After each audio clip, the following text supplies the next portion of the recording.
Hello, BookTube. I was told recently by a few technical-minded people that a huge amount more light in these videos would make a very big difference in whether or not this technology is really working at optimum capacity. I don't have any set lights, nor am I ever going to, which means an increase in natural light, and there's been none in Boston today. It's been dark as twilight and raining all day. So that advice is well taken. It's going to have to wait a bit. But in the meantime, I thought we would come down into puppy territory for another book tour. It's pretty clear to me that this technology is now going to work. So this is an impromptu and a still unorganized book tour. But if I can, excuse me, if I can now move around everywhere and film, then a systematic book tour might be in order. It feels a little wrong to do that now because I'm currently shedding hundreds of books, so the book collection itself is going to change its topography and everything else. But for now, I thought we'd come down here to, this is the Penguin Classics wall. This is the Project Penguin wall. And the Project Penguin wall was originally a single bookcase in this room, which was almost entirely full of Penguin mass market paperbacks, these little mass market paperbacks.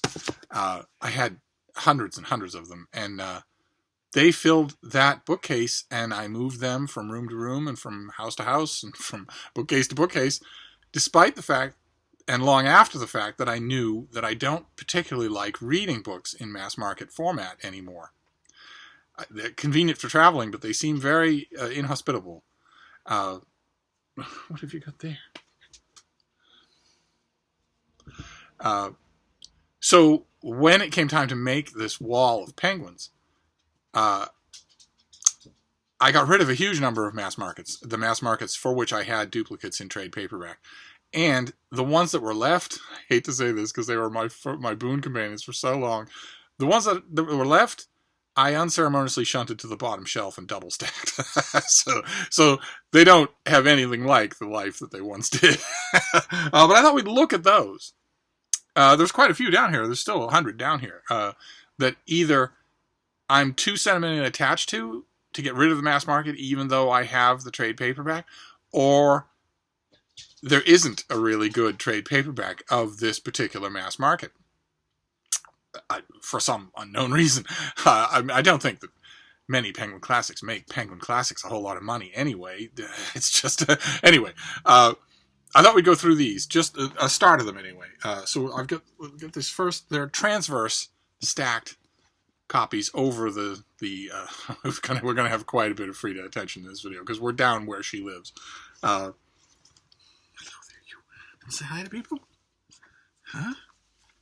There's everybody. There's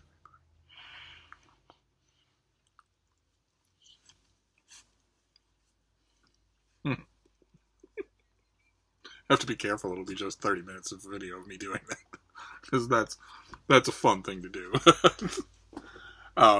So anyway, let's forge on here. So the first one is the Jane Gardner translation of The Civil War by Julius Caesar in a Penguin mass market that I probably got 30 years ago, more than that. I wonder if it even says in here. 1991. I got this in 1991.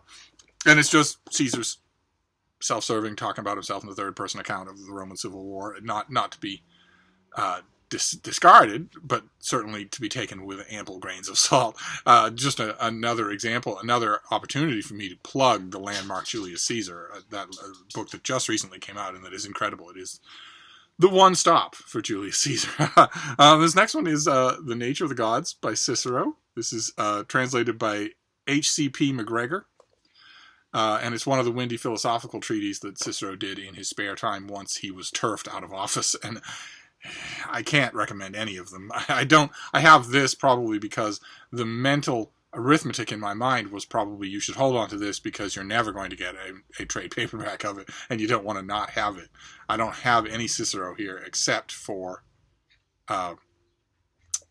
Penguin Classics. So this next one is the Betty Radis translation of Rome and Italy, one chunk of Livy's Ab Urbe Condita, one chunk of his what remains to us of his long history of Rome.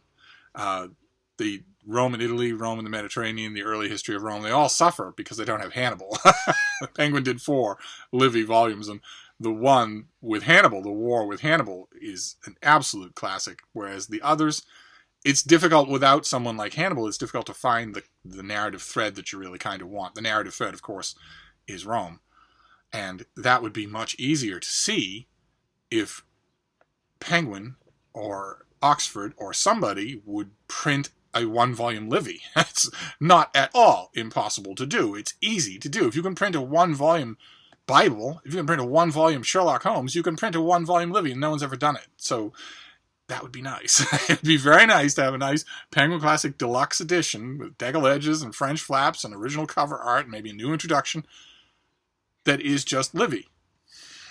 but anyway, I'm not going to rant for this whole video. Oh, no, see, here we go. This is something that I think this was done in trade paperback. I think Penguin did it, but only once or twice, not often. This was reprinted often. This is the great Orlando Furioso by Ludovico Ariosto. This is the Barbara Reynolds translation that is just amazing. The Penguin did it in 2 volumes, 2 big, thick volumes. This is one of the toughest sells for book recommendations. It's one of the hardest things to recommend it because people take one look at it and think, oh, it's a gigantic verse epic from the Renaissance about the founding of the House of Este, and they just think that they're all the lights in the attic start turning off. And I hate to use the term relevant when it comes to classics because that's the last thing that should keep them alive or help them survive. Nevertheless, this is, among other things, a huge epic about Christians versus Muslims and how there's humanity on both sides. That's the least reason. The main reason to recommend this thing is because it's so much fun, so much unbridled fun. And there's almost no way to make that case to anybody. They take one look at it and they think that, whatever it is not fun.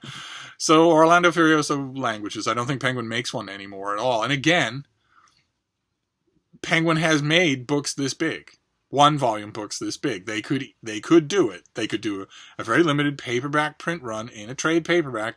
Orlando Furioso, the Barbara Reynolds translation, which is a gem. Ariosto is almost impossible to translate, and she does a beautiful, playful job throughout.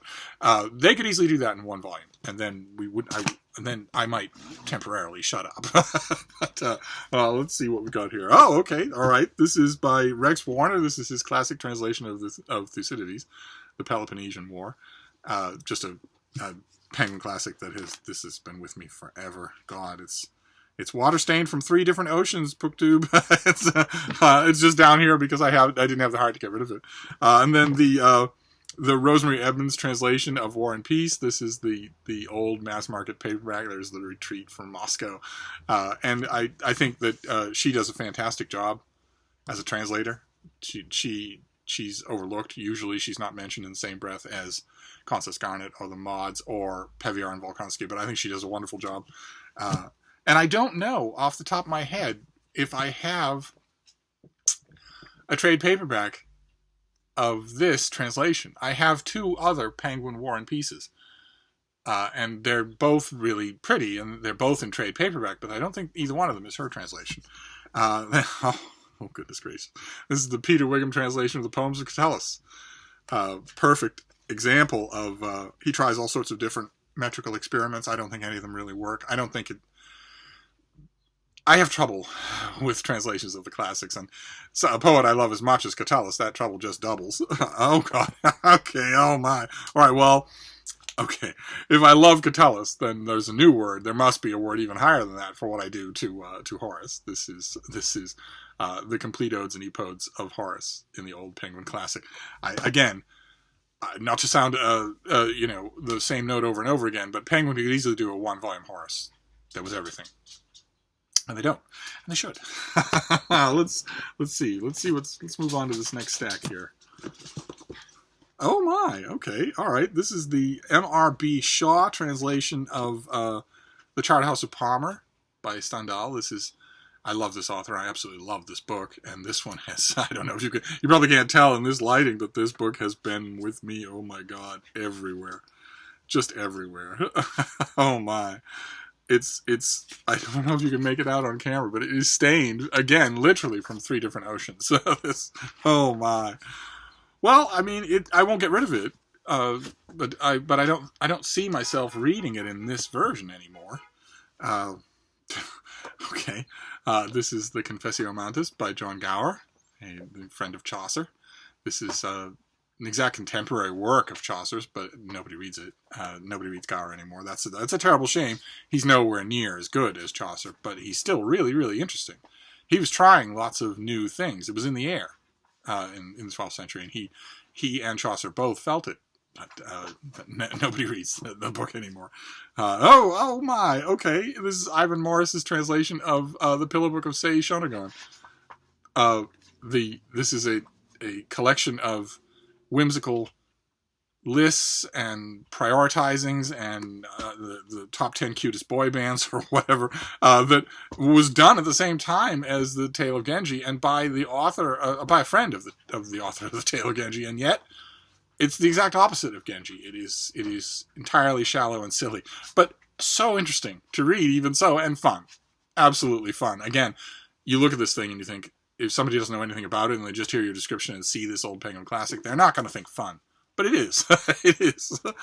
Oh my! Oh goodness gracious! All right, here we have this is the James Mishi UK Penguin edition of the Odes of Horace. A much prettier thing than the Odes and Epodes in the American edition. Obviously, it kind of goes without saying these days, but this is just a simple volume of the Odes of Horace in an English translation. No fuss or anything. God, I have no idea how old this thing is. Okay. All right. Well, my inscription is not helpful. It says that I got it in Dublin, but it doesn't say when. But anyway, it was secondhand when I found it. Then, what else have we got here? Oh, and okay, this next one is Moby Dick. Just a Penguin classic Moby Dick that I reinforced it with tape. I don't even know how long ago. When was this? No sign. I have no idea how long ago that was, but I would never read Moby Dick in a mass market paperback again.